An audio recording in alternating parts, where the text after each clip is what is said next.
दर्शन नमस्ते सम्पूर्णलाई।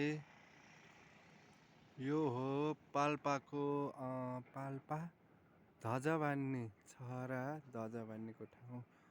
पार देखिरहेको हाम्रो हिमालको डाँडाहरू साँच्चै स्वर्गभन्दा कम छैन हाम्रो ठाउँ। तर के गर्नु, यसलाई पहिचान पो कसैले दिन सकेनन्।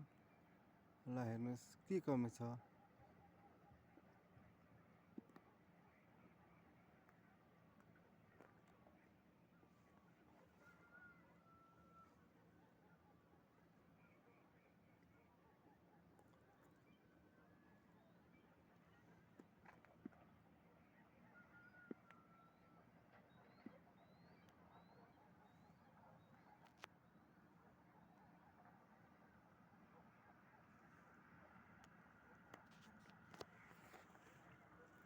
पहाड इलाका भए तापनि अटोहरू आउँदो रहेछन्। ल हेर्नुहोस्, अटो आइराखेको छ यहाँ, देख्नुभयो।